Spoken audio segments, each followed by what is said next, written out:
Pero, bienvenidos otro día más a Vector Hispanidad en Humo y Espejos. Otro paso más y ya estamos aquí, en nuestra séptima entrega. Hoy quisiéramos tocar uno de esos temas que yo llamaría nuclear o estructural, si lo prefieren, que es la particular relación que se da entre hispanidad y catolicismo. Por supuesto, y antes de que me digan nada, que esto no implica desdeñar otras visiones religiosas, pero igualmente resultaría necio negar que la hispanidad tiene al menos, históricamente, un cimiento y un aporte, repito, estructuralmente, nuclearmente católico. Y para ello, hoy hemos traído a colación al padre Carlos Bolelli Serra, un sacerdote diocesano de La Serena, en Chile. El padre Bolelli es ingeniero por la Universidad de Santiago de Chile, hizo sus estudios eclesiásticos en el Seminario del Santo Cura de Ars, en La Serena, y luego realizó estudios de posgrado en la Universidad Gregoriana de Roma en Teología Espiritual. Además, tiene otras dos licenciaturas, una en Ciencias Religiosas y otra en Educación. Quisiera, además, señalar que el padre Carlos Bolelli ha estado involucrado en una gran cantidad de proyectos patrimoniales de salvaguarda y recuperación que buena falta nos hacen por tierras hispanoamericanas. El padre Bolelli se ha desempeñado como sacerdote en varias parroquias, ha sido capellán militar, ha estado al cargo de la parroquia de Nuestra Señora del Tránsito, en La Serena, donde también celebra la misa tridentina, lo que hoy día conocemos como forma extraordinaria. Querido padre, déjeme por favor darle la bienvenida a Vector Hispanidad, aquí en Humo y Espejos, y también las gracias a su tiempo y por aceptar estar hoy aquí con nosotros. Muchas gracias, los agradecimientos son míos. Lo único, un detalle que yo llegué solamente a la licencia en ingeniería, o sea, hice las ciencias básicas, no alcancé a ingeniero, pero queda un poco la mentalidad del profesor que decía que hay que tomar 4 aspirinas para el dolor de cabeza. Efectivamente, pero los ingenieros son siempre suele configurar la ingeniería un tipo de personalidad muy peculiar, muy práctica, muy al punto de las cosas, pragmática, directa, direccionada y bueno, poco lo que queremos hacer en esta entrevista. Padre, para empezar, en varios programas que hemos hecho aquí anteriormente en Vector Hispanidad, se ha insistido por parte de distintos invitados de diversas procedencias que la hispanidad no es más que la Christianitas Minor, que es la que queda tras la fractura de la cristiandad que acontece tras Lutero, y que es también pues, la cristiandad específica, encarnada, de los pueblos hispánicos. Para abrir boca, ¿en qué medida el catolicismo configura esa hispanidad y qué caracteres diferenciales le otorga ese catolicismo sumado a nuestros pueblos con respecto a otras civilizaciones? Primero, no podríamos comprender la llegada de España a las Américas sin entender que España es una unidad de hombres, mujeres, que son vasallos del rey, pero primero fieles a Jesucristo en la Iglesia, una santa, católica y apostólica. Es el punto de referencia. Y que, como siempre, España ha tenido un comportamiento en un ritmo distinto y en una forma distinta en la vida de la sociedad en Europa, por una parte, y por lo tanto en el resto de las tierras a donde llegó en su época. Esta cristianidad que se rompe en el medievo con los príncipes, aquí en realidad se va desarrollando de una forma fabulosa. Pensemos cómo el cristiano tiene la conciencia de que tiene que desarrollar comunitariamente el bien aquí en la tierra, soñando en llegar, soñando en el buen sentido de la palabra, para llegar al cielo. Y por lo tanto, toda esa tradición escolástica como método filosófico para ellos está permeada en todas las cosas. Desarrolla el desarrollo de las artes, de la ciencia y de la evangelización, por supuesto, entra en una sociedad que tiene un orden y un desarrollo integral, y por lo tanto a quienes se conoce aquí en América es a quien se le hace parte de esto también, en un sentido más inocuo de la palabra. Después podríamos ver algunos detalles al respecto, pero en definitiva, la fe cristiana no es un compartimento estanco en la vida de, del español y del americano que abre su vida a esta nueva sociedad que se desarrolla por estas tierras. Me quedo con ese detalle que acaba de mencionar de lo comunitario, porque la fe cristiana en efecto es comunitaria. No le voy a poner en una situación difícil, padre, aunque ando con ganas y no sé cómo lo, en algún momento, pero no lo voy a hacer con usted. Creo que habría que hablar, habría que hacer algún programa también de entender un poco quizás donde pudiéramos abordar siquiera un poco este cambio de esta devotio comunitaria, que era la devotio específica de la cristiandad y siempre lo fue, a esta devotio privada. Está muy vinculada también a los jesuitas, que tuvieron muchísima influencia en América, pero digo que eso lo vamos a dejar otro día. Pero sí subrayo el hecho que usted ha mencionado de esa fe comunitaria. Entonces, don Carlos, ¿podría por favor señalarnos las características más importantes que a su juicio tuvo la evangelización de la América hispana? Dejándonos de sentimientos o de ideologías, es evidente que en América, en las Américas, existían grupos, civilizaciones con conceptos que desde el punto de vista cristiano son absolutamente inaceptables, como las prácticas de los sacrificios humanos, por ejemplo. O en la zona que hoy día es México, de la forma de gobernar de aquellos que estaban en el pueblo azteca, a los pueblos vecinos. Entonces, la entrada del español fue, en definitiva, un alivio para las personas que vivían en estas tierras. Primero, porque le ofrecían una oportunidad de no un Dios castigador o sufriente, sino que un Dios de amor, no de sufrir perdiendo el corazón porque el otro tenía que tranquilizar a los dioses, sino que ofrendar, ofrecerse por un mundo mejor.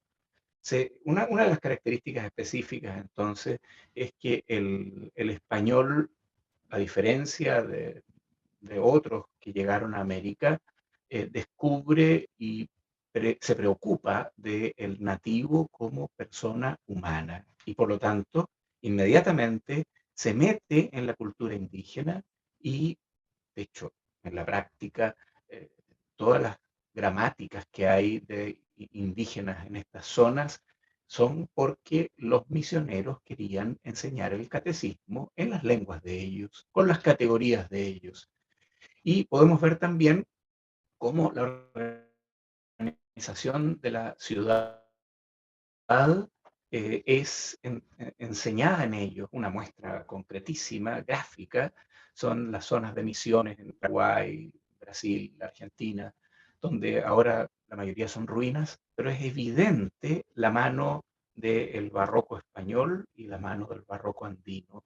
Y esa diferencia no es diferencia, sino que es unión. Se va produciendo una complementación, enriquecimiento, y por lo tanto el camino es un camino de inculturación, de entrada en la cultura para enseñar la realidad de la vida.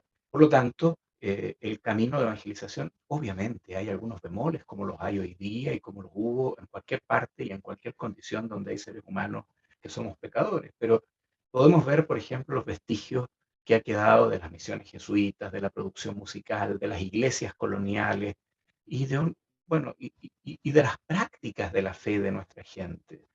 Eh, no en vano, América es un lugar especialmente propicio de amor, por ejemplo, a la Santísima Virgen María.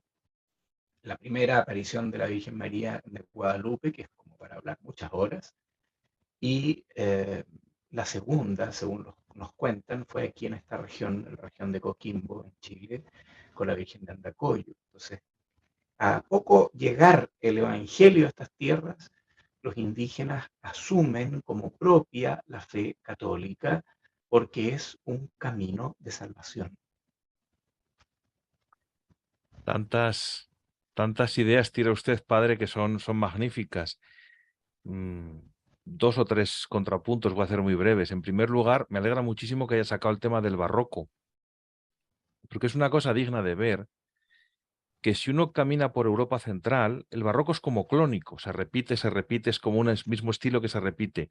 Pero esto en América no ocurre. El barroco americano va cambiando de región en región. Es dignísimo, por ejemplo, yo me quedé sobrecogido a ver el barroco de Bolivia, por ejemplo.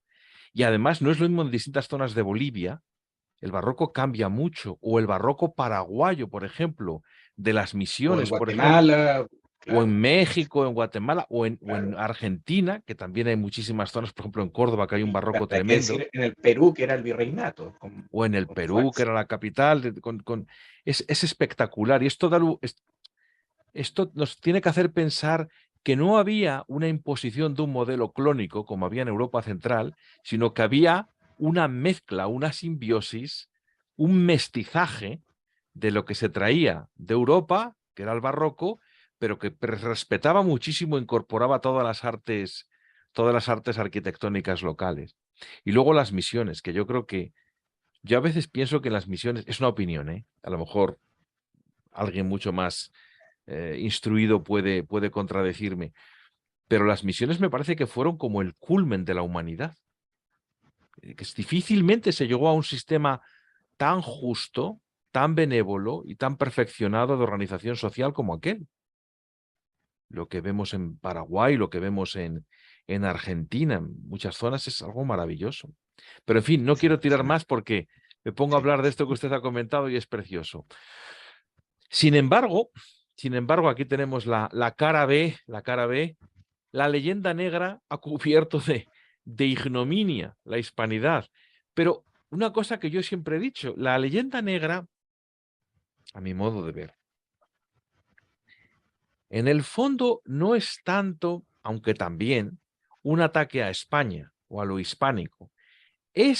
Dispara muy especialmente contra los aspectos religiosos que conlleva la hispanidad y que conlleva esta cristiandad americana. ¿Por qué? ¿Por qué ese ataque tan específico de la leyenda negra contra nuestra religión? mira, yo creo que de partida, yo podría contar un poco la experiencia personal. La historia que nos enseñan en Chile en los colegios es una historia escrita por masones. Primer punto. Incluso en colegio católico. Entonces hay cosas muy fraccionadas y que después cuesta, al principio, cuando uno avanza y va aprendiendo otras cosas, cuesta unir e integrar y comprender la globalidad. Pero sabemos más en América, en Chile por lo menos sabemos más de historia de Europa que de historia de América, por ejemplo, de las Américas. Es una cosa penosa. Pero bueno, ¿qué pasa? Este mundo de luchas entre un país y otro y también el mal uso de buenas estadísticas, particularmente de este Fray, se me olvidó el nombre ahora, Fray, ¿te acuerdas tú? Eh, bueno, ya me voy a acordar. A propósito de la leyenda negra, se cuelgan de una publicación de un fraile dominico americano, hijo de uno que llegó con Colón, y obviamente en Inglaterra, en Holanda, lo hacen pebre.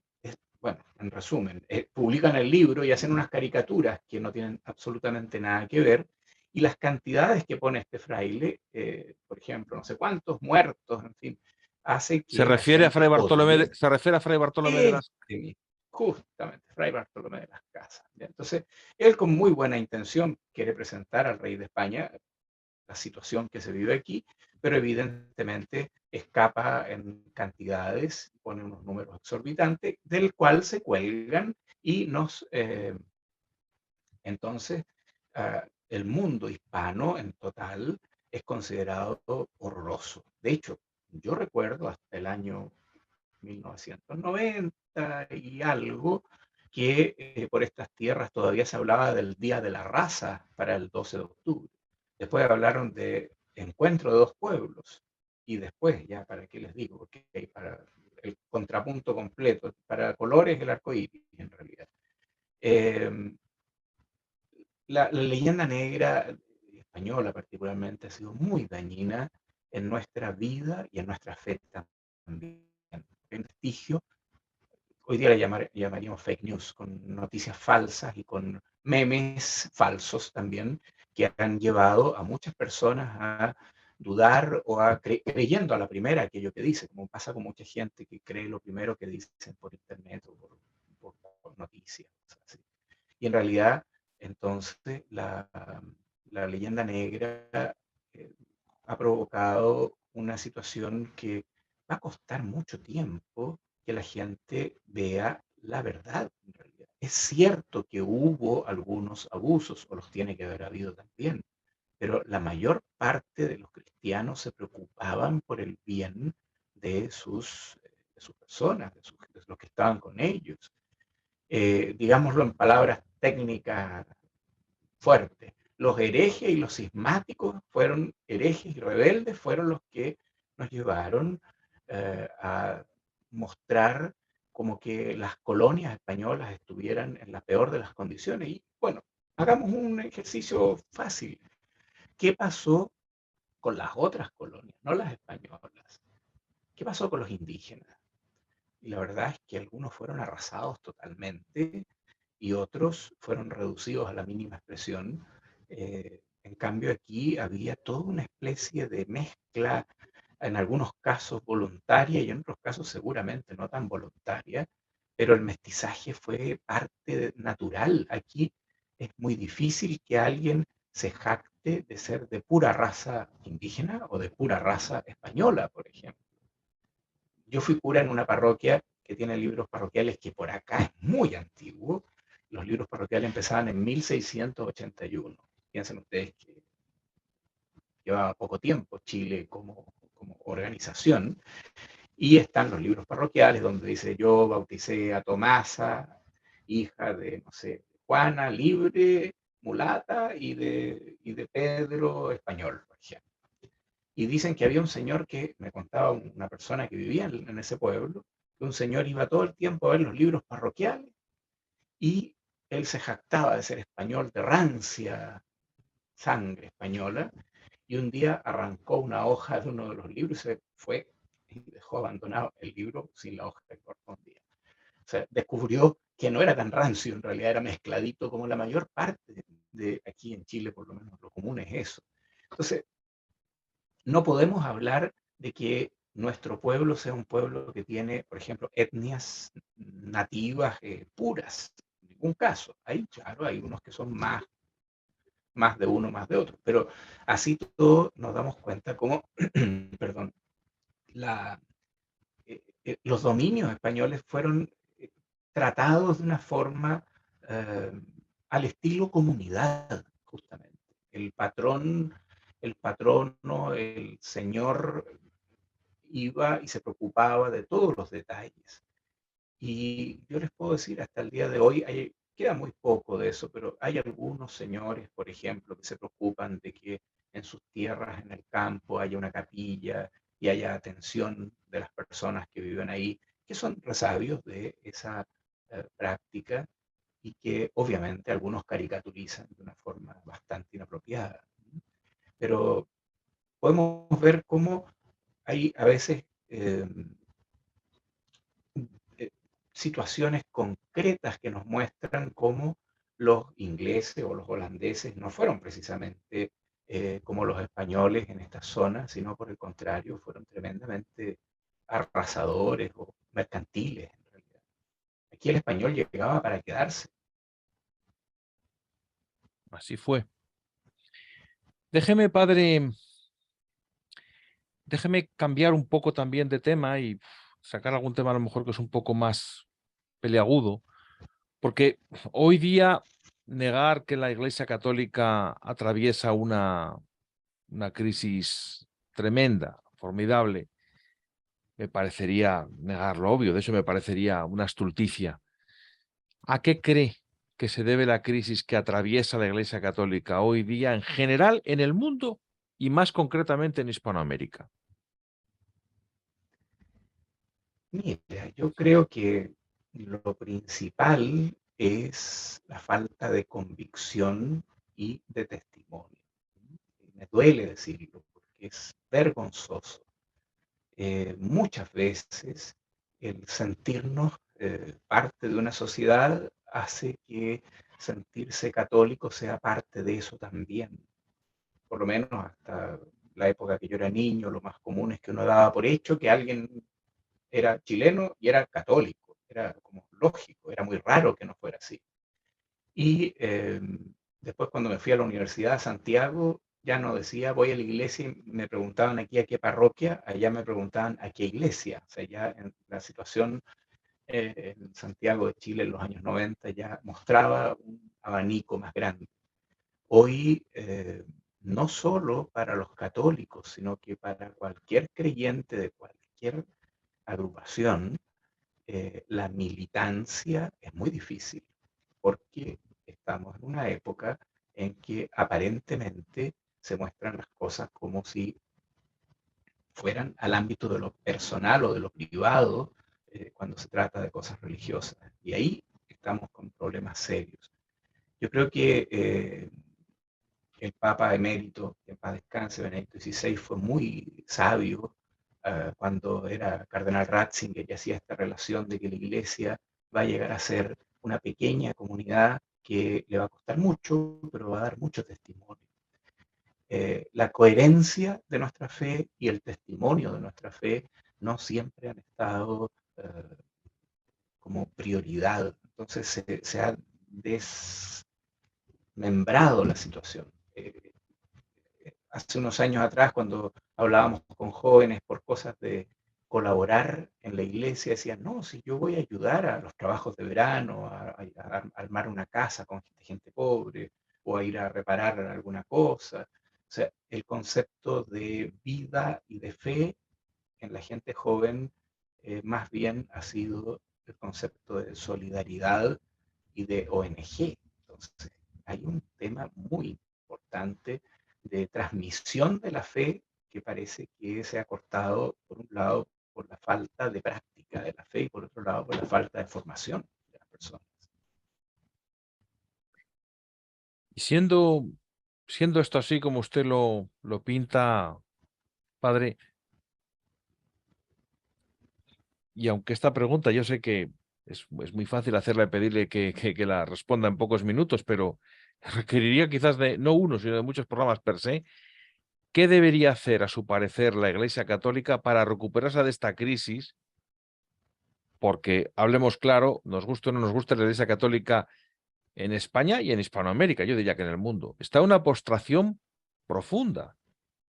Ha dejado de ser un referente ético y cultural, y cuando tendría que serlo, como siempre lo fue, incluso entre los no creyentes, entre aquellos más apartados de la fe.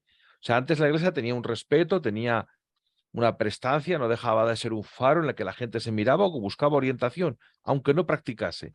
¿Qué tendría que hacer la Iglesia para volver a eso, para recuperar esa credibilidad y ser ese referente ético y cultural que siempre fue? Mira, yo me atrevería en una forma hilarante, por supuesto, no quiero ser sarcástico, tan sarcástico, pero me imagino como cuando a Jesús le pregunta a este hombre, ¿cómo hay que nacer de nuevo? Tengo que entrar en el vientre de mi madre de nuevo. Yo creo, saliendo, digamos, en concreto, yo creo que hay algunas cosas que la iglesia tiene y que sigue teniendo y que no siempre se han aprovechado apropiadamente. ¿Ya? Por ejemplo, en el Concilio Vaticano II, una de las muchas cosas que se establece es que debe preocuparse la comunidad del arte. ¿Ya? Entonces, la vía de la belleza, Benedicto XVI divisó muchas posibilidades de la regeneración de la fe por medio de esto. Benedicto XVI, por ejemplo, dice, hay muchos jóvenes que están valorando la tradición en la liturgia, por ejemplo, o sea, en la práctica de la fe. Y por lo tanto, la belleza, ¿ya? Eh, este, por ejemplo, es triste ver, eh, algunas veces yo he estado, otras veces he visto fotografías, iglesias que se hicieron, iglesias católicas que se hicieron como arquitectura en los años 50, 60, 70, 80, que son un culto a cualquier cosa. Los centros comerciales hoy día son con mármol y nosotros tenemos iglesias de cemento bruto. Entonces, no llaman a nada, no llaman a la piedad. Yo tengo una pariente que muchos años atrás, cuando yo era muchacho, me dijo, me voy a casar, ella nunca participaba en la iglesia, me dijo, yo me quiero casar en una iglesia que tenga color, sabor y olor a iglesia. Y la verdad es que ahí empecé a darme cuenta que esa concepción iconoclasta que nos habían metido tan profundamente estaba matando nuestra fe.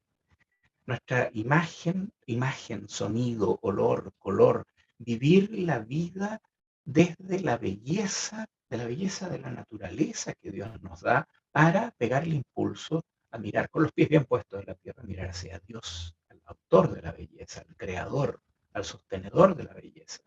Y esto evidentemente tiene que ir en equilibrio con una doctrina recta. Entonces, con fortaleza y seguridad, con convicciones que sean atrayentes, incluso los que no la comparten. Hace unos días atrás escuché eh, una grabación de dos intelectuales chilenos que no son católicos y hablaban, después de la muerte del Papa Benedicto XVI, decían, eh, ¿cuál es la obra que Benedicto XVI hizo? Y hacían un comentario de 30 minutos, una entrevista, y un amigo me dijo, a esto le falta que se conviertan, porque entendieron mejor que muchos católicos lo que significa la enseñanza del equilibrio de la fe entre la doctrina y la belleza que nos unen en una expresión comunitaria e individual hacia Dios, hacia Jesucristo, Señor y Salvador. Yo creo que por ahí hay mucho, mucho camino por delante. Mi experiencia en los pocos años que tengo y en este mundo tan reducido, tan pequeño, es que justamente la gente se fascina cuando encuentra algo que sea coherente y que le ayude a profundizar, a enriquecer las cosas. O sea, no basta con que eh, la mujer del César sea, ¿no? Sino que tiene que parecer, la mujer del César tiene que ser y parecer. Una iglesia con color, olor y sabor a iglesia. Una iglesia que nos lleva a Cristo implica, eh, bueno, para que sigo repitiendo. Pues testimonio y belleza, que no es mala combinación de cosas. En algunos países, como el suyo, padre en Chile, el avance del protestantismo, en particular, si bien no únicamente de las denominaciones evangelistas, es un hecho. Y porcentajes crecientes de la población que otrora era católica, cosa que usted ya antes ha mencionado, se han pasado a las iglesias protestantes. Hay otros países, se cito de memoria, a lo mejor me quedo, puedo equivocarme, pero por ejemplo, el avance del protestantismo en Brasil es tremendo, al punto de que tienen ya casi más peso político que los católicos en muchos aspectos. Guatemala, donde han conseguido que ahora mismo la mayoría en Guatemala ya son protestantes.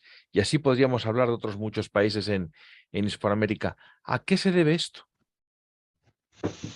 Bueno, si estamos en un mundo individualista, el protestantismo per se es Jesucristo es mi salvador personal. Bueno, entonces calza bastante mejor. Además, eh, si un pastor evangélico se enoja con otro, en el garage de su casa hace otra iglesia y obtiene la personalidad jurídica correspondiente y funciona. Si un pastor evangélico en un sector poblacional junta 10 personas que tienen el sueldo mínimo con los diezmos, él se hace un diezmo. Perdón, estoy hablando de cosas prácticas, así directas y reales. Además, seamos bien concretos, desprestigiar a la Iglesia Católica. ¿Para qué nos desprestigian desde afuera si no hemos desprestigiado solos con los errores que nosotros tenemos? Pero vean ustedes cómo desprestigiar a la Iglesia Católica, creando tanta división, ha sido también, y esto no es una cosa de que haya persecución ni nada, sino que es real, hay hechos comprobados, que hay organizaciones que vienen directamente de Estados Unidos, no solo con protestantes, sino que también con otros grupos como Hare Krishna o Testigos de Jehová y otras cosas así, mormones, etcétera. ¿Qué, ¿Qué provoca eso? Provoca división. Y la división, bueno, Napoleón decía que para gobernar hay que dividir, ¿no es cierto? Bueno, o lo aplicaba él, a lo mejor lo dijo alguien antes que él seguramente. Y ¿Cuál los es el ingleses son problema? maestros en ello, los anglosajones son maestros en el divide y vencerás. Bueno, es que eh, yo creo que hay un tema concreto a propósito de lo que hablábamos antes. Hemos sido descuidados en educar en la fe. Hemos sido descuidados en educar nuestra fe, porque no podemos esperar que otro lo haga por nosotros. Con mayor razón, entonces, hemos sido descuidados en cuidar la belleza. Hay un culto al feísmo en una forma horrorosa. Yo me crié en ambiente, yo no conocí de niño la misa antigua, escuchaba de ella, pero me tocó estar en ambientes donde después yo aprendí a tocar guitarra y yo tocaba guitarra porque es lo que había escuchado que tocaban, pero nadie me enseñó qué es lo que había que hacer y nadie me corrigió si lo estaba haciendo mal. Y pasan los años y me doy cuenta cómo, cómo Dios es tan grande y ha querido cosas maravillosas de nosotros, corrigiéndonos eh, de otra forma, a veces de los mismos errores, o de la experiencia profunda de alguna persona que ha sido capaz de transmitir esa riqueza. Entonces nos encontramos con la fuerza de la división de la fe de las personas. Por ejemplo, un amigo que es profesor de historia me contaba, aquí en Chile, a propósito de que el rey Felipe estaba preso por Napoleón en esas épocas, se provocaron los cabildos de las ciudades capitales, de los reinos, de los virreinatos, para que Napoleón no gobernara aquí. Y bueno, de ahí se metieron las logias de Francia e Inglaterra para crear este mundo independentista.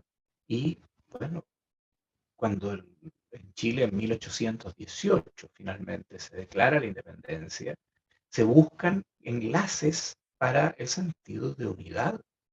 Y aquí en el norte, este era el norte de Chile, después agregaron todas las zonas de Antofagasta, Iquique, Arica, con la Guerra del Pacífico, muchos años después. Esta zona, en la región de Coquimbo, la Virgen de Andacollo tenía gran devoción, entonces le dieron fuerza a la Virgen de Andacollo. Ahí se junta de capitán a paje, ¿cuál pueblo de Dios a venerar a la Santísima Virgen? Y me ha tocado ver a gente que dice que son evangélicos los 364 días del año, pero ese día van a ver a la Virgen, porque ellos le deben mucho a la Virgen. Esta región ha sido una de las regiones que ha tenido menos cantidad de protestantes gracias a la devoción a la Virgen. Y además entonces estaba una fiesta popular en un campo abierto en Coquimbo, donde ahí era tomar y bailar celebrando las fiestas patrias. Entonces el contrapunto de lo civil y lo eclesiástico ayudando a esta unidad. ¿Cómo se provoca la situación? Provocando divisiones. De, aquí en esta región los protestantes que son inteligentes no hablan mal de la Virgen, sino la gente no les abre. Tan simple como eso. Ahora, hay un interés de dividir, un interés de gobernar con gente dividida. Y bueno, no sé, yo creo que el desafío es gigante porque cuando les empiezan a cobrar los diezmos, después ya dejan de ser protestantes también. Yo creo que hoy día, más que protestantismo en sí, el problema es el ateísmo o los gnósticos. O sea, la gente ni siquiera se cuestiona, hacen como que no existe Dios a tal punto que simplemente desaparece de su mundo. Yo, padre, con el debido respeto, pero le digo una cosa. Valoro de los protestantes una cosa que me parece que los católicos, o por lo menos en muchísimos ambientes católicos, muchísimos sacerdotes católicos hacen unas prédicas que son súper horizontales, mientras que los protestantes todavía conservan un sentido de la trascendencia que a veces parece que se ha perdido en el mundo católico. Entonces también hay que reconocer las cosas y reconocer por dónde pueden venir los tiros. De todas maneras, Usted ha mencionado ya un tema antes ahí del tema de la misa del rito tridentino, misa que se ha dicho durante siglos a lo largo y ancho de toda la catolicidad, y es lo que mucha gente conoce como la misa en latín. Lo mencioné, usted también decía este rito, que creo para quien se ha acercado alguna vez a él, tiene que reconocer que es un rito de una belleza excepcional e intensa. Creo que negar esto es negar lo obvio. ¿Podría explicarnos siquiera en 3 minutos en cuál es la diferencia de la forma extraordinaria de la misa tridentina, de la forma ordinaria o novus ordo, lo que llamamos novus ordo mise? Mira, yo creo que tratando de ser muy, muy breve, esto daría para largos tiempos, pero la misa tradicional queda enganchada, digámoslo así, en una forma más específica con San Pío V y luego hay pequeñas variaciones. Y la última versión en 1962 la hizo San Juan XXIII. Y después viene inmediatamente el Concilio Vaticano II que dice que hay que revisar los textos, pero aparece un grupo que no solo revisa, sino que eh, digámoslo en palabras sencillas, simplifica mucho, disminuye, reduce y agrega variedad en vez del canon romano, agrega un montón de otras plegarias eucarísticas, en fin.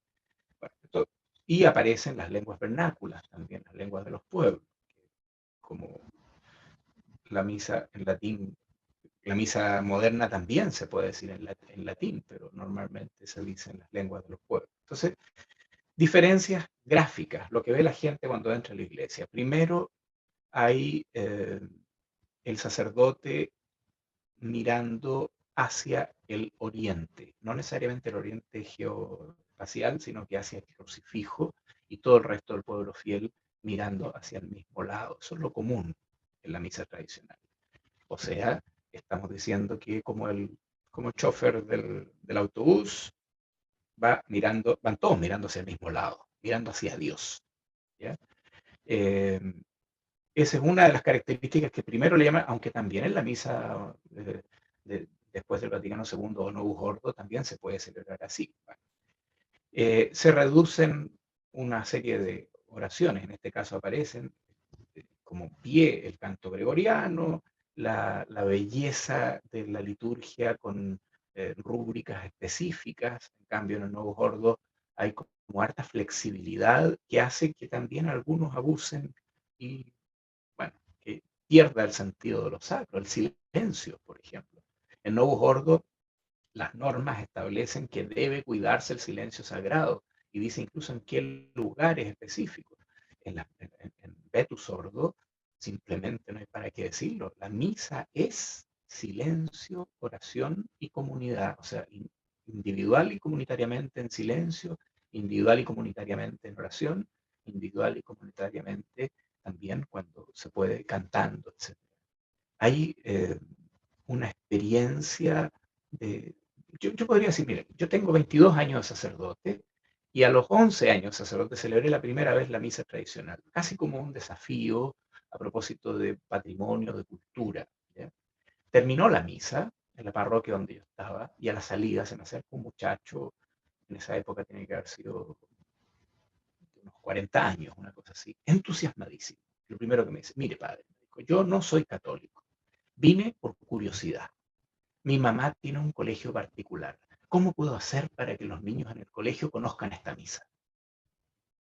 Ese es un caso concreto. La misa tridentina o la misa tradicional, a aquel que entra lo imbuye en el sentido del misterio, del silencio sagrado, del valor de aquello que es ícono, imagen, que más allá tiene una profundidad tremenda. Insisto, no estoy minusvalorando el novus ordo, porque a mí me ha pasado también una señora que iba a pura misa tradicional, un día fue a un funeral que me tocó hacer novus ordo y al final de la misa se me acerca y me dice, oiga padre, ¿usted celebra la misa moderna? Tan parecida a la misa antigua. Bueno, yo trato de decir lo que hace el misal. Entonces, ¿cuál es el asunto? ¿Dónde vemos en esta misa tridentina la riqueza de una expresión de la fe católica en más amplio sentido de la palabra? Eh, la lengua latina nos imbuye en un lenguaje técnico que es propio de la Iglesia y que algunos se asustan, ¿eh? Dicen, pero es que yo no entiendo latín. Aquí en Chile la gente, la mayoría, hablamos chileno, porque ni siquiera castellano, muy pobre el lenguaje que tenemos. Pero aquí a la vuelta de mi casa, los días sábados de la tarde y los domingos de la tarde se juntan jóvenes, adolescentes, en un bandejón central de una avenida a practicar mímicas y, ¿cómo se llama esto? Coreografías y canto coreano. Estoy seguro que ninguno de ellos sabe coreano. Cuando yo era joven, habían compañeros míos del colegio que cantaban en inglés y no tenían ni idea de inglés, pero esto va acercándolos a esa cultura, a esa realidad. En el caso de la lengua latina, nos va acercando a nuestras raíces, 2000 años de historia, de doctrina, de fe, de seguimiento de Cristo, de fidelidad al Señor y además una riqueza espectacular. No sé, tuve la oportunidad, mi madre tiene cómo hacerlo. Hace unos años atrás viajamos, estuvimos en Hong Kong y le digo, vamos a la parroquia de la misa tridentina. Ya, llegamos allá, nos pasaron el misal en chino, en inglés y en latín. Yo lo que menos entendí fue la prédica, que el cura la dijo en chino y en inglés. El resto de la misa la entendí, y mi mamá también. Hay un sentido de unidad expresada, explícita, de belleza, de diálogo tan particular. Lo sacro está mucho Sí, mejor representado ahí. El sentido de lo trascendente está, yo creo que también más definido, más claramente definido. Y la belleza de la que antes hablábamos. Y hoy día, evidentemente, con un misal que se puede comprar fácilmente y que incluso también está en el Internet, latín español o el sí, latín inglés, lo sí, que sí, uno sí. quiera, lo sigue uno sin mayor problema. Muchos feligreses míos van con su celular y se conectan a la página officiumdivinum.com y siguen la misa en Yo, español. Además de se van acostumbrando y después ni siquiera lo usan, se saben las oraciones y entienden perfectamente de qué se trata. Si no crean que yo partí, mis estudios de latín y de griego fueron muy básicos en el seminario, en la universidad, pero con los años y cuando uno va repitiendo, termina entendiendo perfectamente y va entrando, bueno, como es el misterio, va entrando paulatinamente. Cuando yo era niño me decían que ir a misa era como estar en el cielo. Y la verdad es que yo lo encontraba aburridísimo. Yo decía, pero ¿cómo si esto estar en el cielo? No sé. Pero si yo voy a algo que cada día descubro otro matiz, otro elemento más, y es más profundo y más bello, y es más profundo y más alto, y más eterno, más... eso es lo que yo quiero estar en el cielo. yo me Por eso atrevo, amo la misa. no lo sé, me atrevimiento mucho, pero me atrevo a sugerirle a todos nuestros oyentes que si no han tenido la experiencia jamás de ir a una misa tridentina, que busquen en el Internet cuál es el lugar más cercano a ellos donde puedan tener una misa tridentina y que vayan. La verdad es que es una experiencia única. Que estudien un poquito antes, que lleven o que copien, saquen del Internet el misal en latín y en español para que lo puedan ir siguiendo perfectamente y que vayan allí. Es una experiencia única y más de uno y más de dos que he conocido que han probado esto y han dicho, la verdad es que esto es más enjundioso. Padre, cambiando, es una pregunta que casi no tiene que ver con el programa de hoy, pero no me resisto a hacer un comentario de él, por aquello de que es usted chileno. Y es alguien, mm, alguien de la patria hermana de Chile, por quien tengo una especial veneración, una especial devoción y una especial atracción, que es un santo chileno, San Alberto Hurtado. Para mí es un santo que da un testimonio muy especial de la doctrina social de la Iglesia, de una legislación laboral que en el caso de Chile ha sido lo mejor que ha parido Chile en este punto. Lamentablemente, vamos a decirlo también, un país donde históricamente la injusticia social ha reinado en demasía. Pero no me resisto a ello y me gustaría a que, ya que nos quedan poco más de 10 minutos de programa, me gustaría pedirle que nos diera, con más conocimiento de causa del que yo tengo, un breve bosquejo de este personaje, quién fue, qué es lo más relevante a su juicio de su persona y de su ejemplo, ¿no? Pocas cosas tan estimulantes como una hagiografía, y aquí está, un ejemplo de virtud heroica, la de San Alberto Hurtado, realmente encomiable.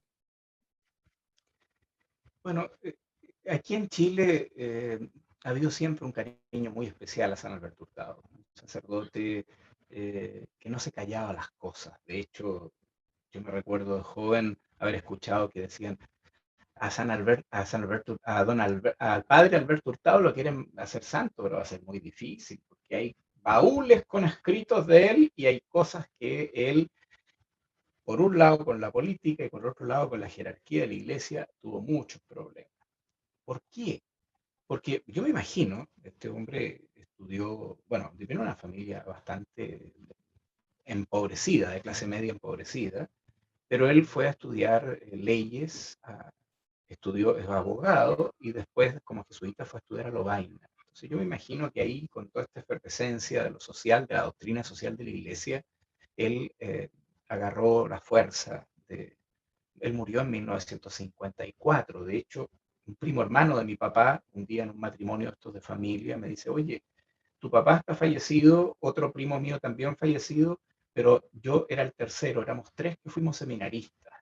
Y yo fui a un retiro del padre Hurtado y el padre Hurtado al tiempo después me fue a buscar en su camioneta verde a mi casa y me fui al noviciado. Estuve 7 años con los jesuitas, no era mi vocación, pero le doy gracias a Dios. Fue un hombre que generó vocaciones al matrimonio católico, a la vida religiosa, a la vida sacerdotal. Hasta obispos hubo después de que habían sido impulsados por la imagen que San Alberto Hurtado les planteaba. La mayoría de la gente lo que más ve en San Alberto Hurtado, porque es lo más común, es la parte dedicada al servicio a los pobres y que ha movido mucha gente gracias a eso y es muy bonito. Pero también él tiene muchos escritos y los pueden encontrar en internet con mucha facilidad. eh, y él escribe a los universitarios, le escribe a los profesores, hizo retiros y cosas. Entonces hay muchos de esos textos que están disponibles hoy día para cualquier persona, el que quiera. Padrealbertohurtado.cl, obra fundación. Eh, padrealbertohurtado.cl. Y este hombre entonces mueve la sociedad chilena que estaba en una situación muy triste, particularmente después de la Segunda Guerra. Chile siempre fue un país muy pobre hasta los años 90, muy pobre. Había mucha gente que estaba llegando del campo a la ciudad en Santiago. Santiago era, disculpen la comparación, pero era como una cloaca en el fondo. Y él iba recogiendo niños debajo de los puentes y los ayudaba, buscaba hombres y mujeres que necesitaban ayuda y los desarrollaba. Bueno, de hecho, un pueblo a las afueras de Santiago se llama Hurtado, y es muy divertido porque tú vas a la iglesia metodista pentecostal, Padre Hurtado, iglesia no sé, de los adventistas séptimo día, Padre Hurtado, porque el pueblo se llama Padre Hurtado. Ahí él hizo el noviciado de los padres jesuitas y, como les digo, hubo muchas vocaciones, no solo para jesuitas, para la iglesia en general. Fue un hombre que ha marcado de tal forma que en muchas cosas es punto de referencia a sus textos. Él escribió en el año 30 y tanto. ¿Es Chile un país católico? Porque la gente cree que porque dice que es católica está viviendo la vida en la fe. Ya en esa época él cuestionaba eso y fue muy mal visto en su época, pero la verdad es que fue un profeta, realmente, visionario. Eh, bueno, por algo santo. Tenemos mucho que aprender y están, gracias a Dios, sus obras ahí disponibles. Recuerdo un libro que leí de él sobre la universidad y me impresionó. Sí, sí, sí. Tiene un librito, una colección de que son artículos casi, y algunas cartas, un libro Sí, pequeñito sobre la universidad que realmente a los que hemos tenido que vivir el mundo académico, el mundo universitario, realmente es uno de esos libros que te rasca dentro y te hace pensar, ¿para qué estás tú aquí en este mundo? ¿Eh? O sea, cuidado. Y la muerte de él es impresionante, ¿no? Porque le detectan un cáncer de garganta muy malo. con muy mal pronóstico, y le dicen que, que tiene 3 meses de pronóstico de vida, no mucho más, y más o menos que el médico, el pronóstico que le dio estaba bastante acertado. Y cuando se lo dicen, él no pierde la compostura, no solamente no se entristece, sonríe al médico y le dice: qué buena noticia que me acaba usted de dar, doctor. Claro, sí, impresionante, Impresionante, impresionante. ¿no? Él iba contra viento y marea. En esos años, por ejemplo, un padre jesuita era impensado que tuviera un teléfono en su habitación y él logró tenerlo, porque él no paraba. Era impensable que tuviera un vehículo a cargo de él, pero él necesitaba esa camioneta para hacer las obras que hacía.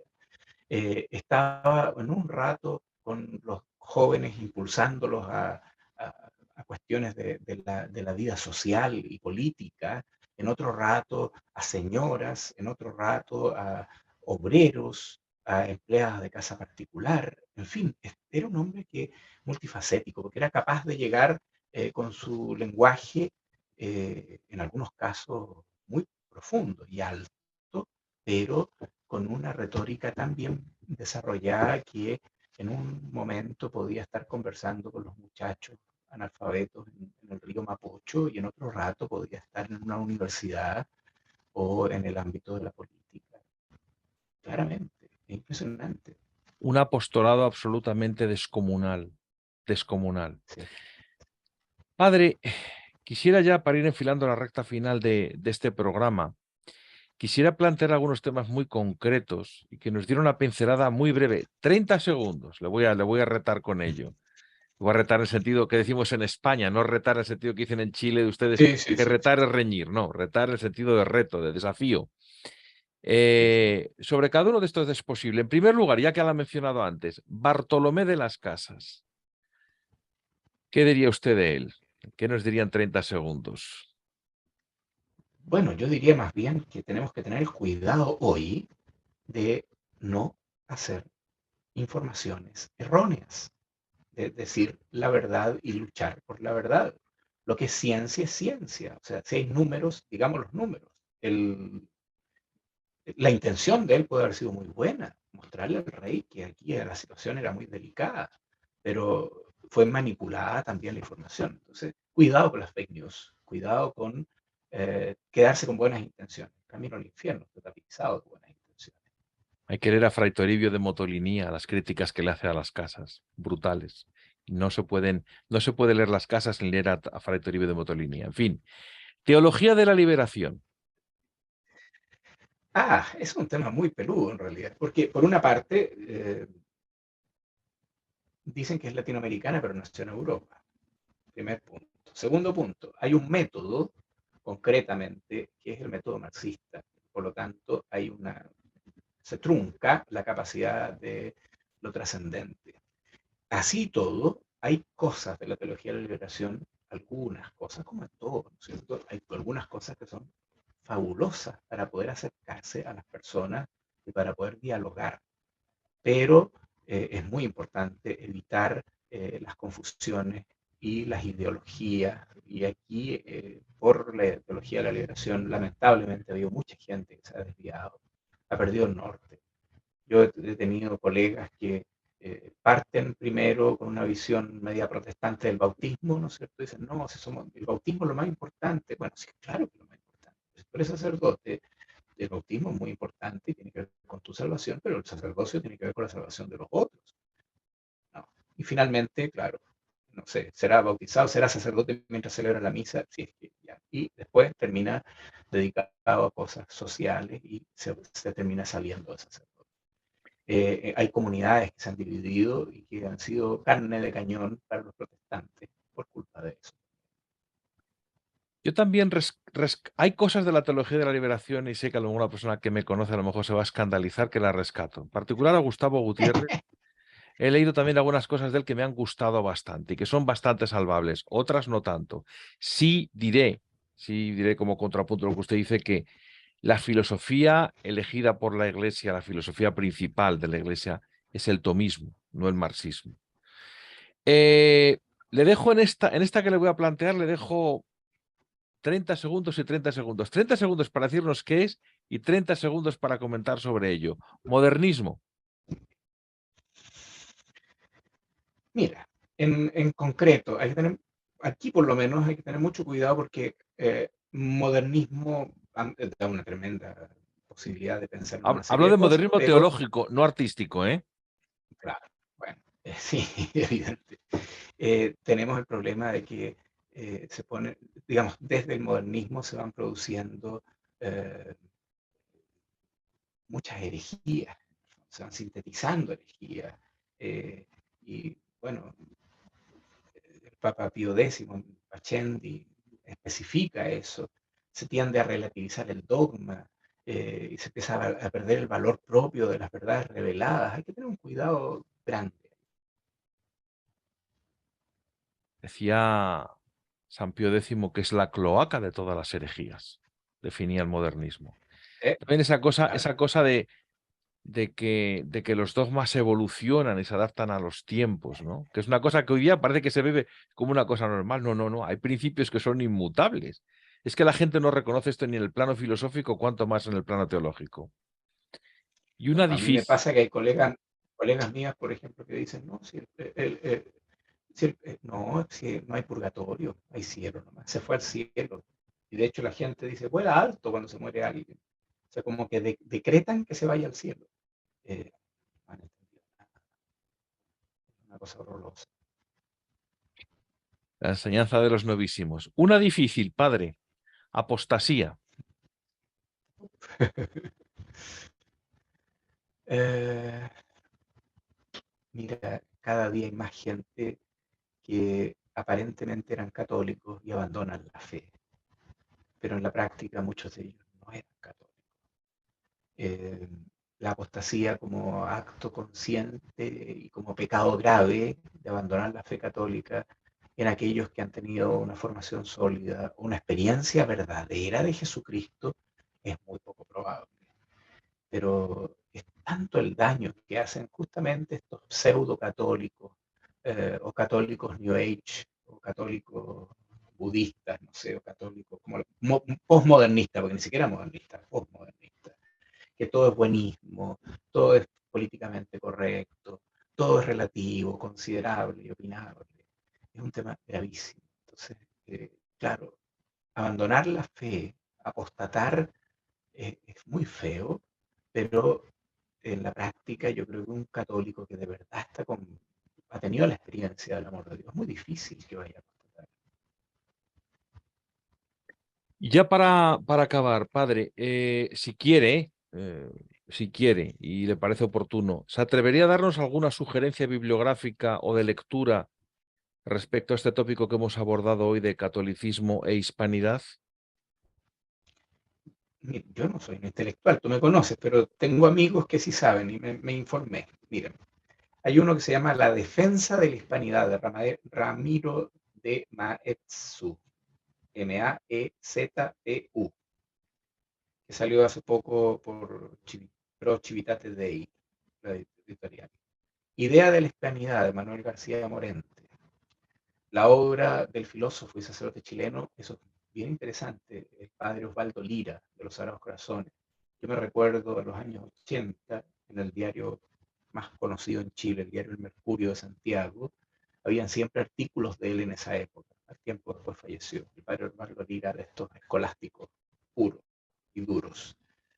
Tengo un amigo que es más o menos de mi edad que iba en la región donde él estaba a unas misas triantinas contra el padre Lira en esa época. Hay un historiador chileno que se llama Jaime Eizaguirre, otro historiador chileno, Gonzalo Vial Correa, y me recomiendan también Imperofobia y Leyenda Negra de María Elvira Roca Berea. Por cierto, Eso ya que sería, lo menciona, no sé si se va a ver ahí o no se va a ver, se ve ahí. así, Ahí estoy ahí montando se alcanza, bueno, parece que ahora con esto se de lo que tenemos, desaparece. bueno, está ahí teniendo el libro. Este es el libro, el Sí. nuevo texto que acaba de salir la tercera edición de Elvira Roca Barén, pero fue Leyenda Negra. Le ha aumentado 200 páginas en la tercera edición Oh, y realmente se ha convertido en un texto ya de referencia que frisa las 600 páginas. Un volumen imprescindible, este que acaba de decir. Y esto del padre Osvaldo Lira que acaba de mencionar, un sacerdote impresionante. Tiene, entre otras muchas cosas, un intelectual, pero de mucha altura, que ha dado la Capitanía General de Chile, ¿no? Eh, que, que tiene unos tomos de estética que se siguen utilizando en muchísimas facultades de filosofía de varias universidades europeas. Es decir, era el tipo un filósofo, pero de muchísima altura, ¿eh? No es un cualquiera, es un personaje muy, muy interesante. Pues no me queda sino agradecer al padre Carlos Bolelli a su presencia y agradecerles a todos ustedes una vez más su atención y su interés por los temas que vamos trayendo aquí a Vector Hispanidad en Humo y Espejos. Me despido hasta la semana que viene, si Dios quiere. Un cordial y un hispanísimo saludo para todos ustedes, no desde España, donde yo actualmente me encuentro físicamente, aunque confieso, y lo confieso sin ambajes ninguno, que mi corazón sigue en Hispanoamérica. Allí he vivido muchos y maravillosos años y mi corazón sigue estando allí. Así que mi patria, digo como Pessoa, que mi patria no es este terreno pequeño de la España peninsular, mi patria es la hispanidad. Hasta la próxima. Muchísimas gracias, padre. Un gusto, realmente, felicitaciones.